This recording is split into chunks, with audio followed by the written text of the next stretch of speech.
Si, le Gange nous purifie. Il faut toujours en boire une gorgée pour laver son âme et se préparer à une nouvelle vie. Oui, maman, bien sûr, pour nous, le fleuve est sacré. Mais tu peux pas dire quand même que l'eau du Gange n'est pas polluée. Mais enfin, cette eau, on la boit partout, dans les robinets, dans les fontaines, même dans les puits, c'est bien la même eau. Tout ça, c'est l'eau du Gange.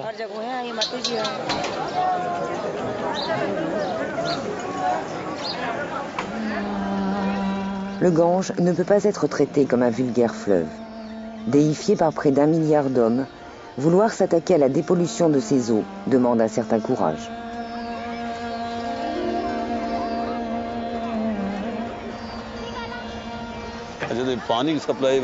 Un homme a eu cette audace.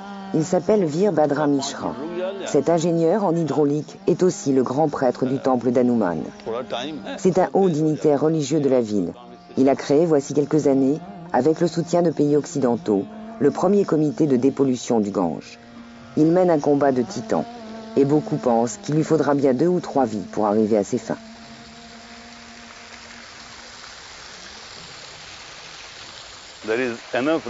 Nous avons un immense respect pour le Gange, un immense sentiment d'affection. Et tout le monde doit s'unir pour ce travail de dépollution.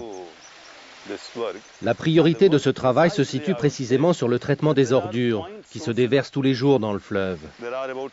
Il y a environ 30 égouts comme celui-ci le long des berges. Certaines industries aussi rejettent des polluants dans l'eau.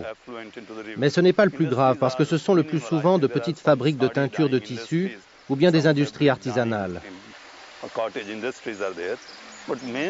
Le problème principal, ce sont les égouts. Ces 30 débouchés d'ordures tout au long du fleuve, voilà la vraie source de pollution.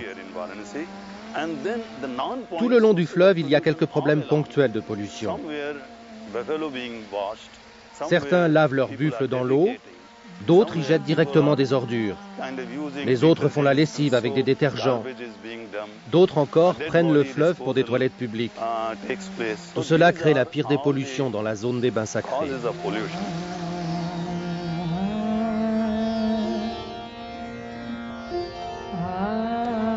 Mais pour certains habitants de la ville sainte, cette pollution indéniable des eaux est avant tout pour eux une menace pour leur avenir.